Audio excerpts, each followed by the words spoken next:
Let's paint a new imaginary animal, this time a tiny dragon that just happens to really love his tea.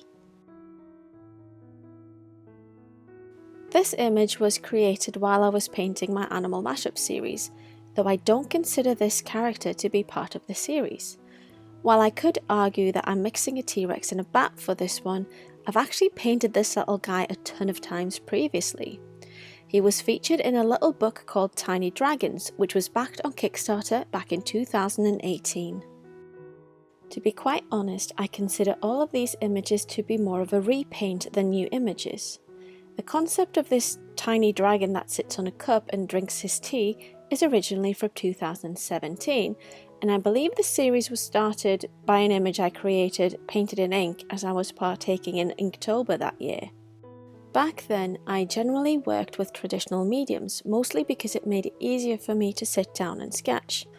At the time, I didn't have an iPad, so if I was to work digitally, I would have to be tethered to my laptop, which was a bit too much hassle to get a simple idea down on paper.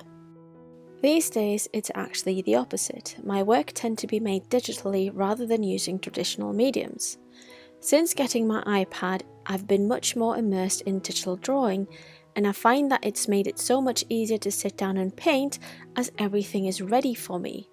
There is no unpacking or repacking of art supplies, and there's no need to worry about spilling paint or water, which can be a worry at times. And I also love how the process is automatically captured in Procreate without any setup. That said, I still love creating things traditionally, and I still break out my paints from time to time. I took a few shortcuts with this series as well. I copied the cup and the background for the majority of the images, and to make sure that the dragon stayed a consistent size in proportion to the cup, I started the subsequent images by painting over the dragon, though obviously moving him slightly each time. The only problem with creating an image series like this is that the series became quite static even if there was a line of action.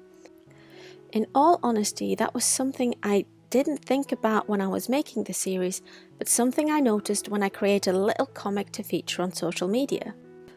What I did end up doing was to experiment with zooming into different shots in Photoshop, which really helped with the storytelling and the visuals in the little series.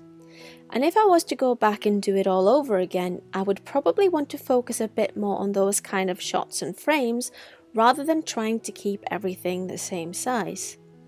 But I'm really grateful that due to the magic of Photoshop, it was really easy for me to fix this after the fact.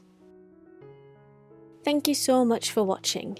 For more process videos like this, check out my YouTube channel. And for more of my work, please check out my social media accounts.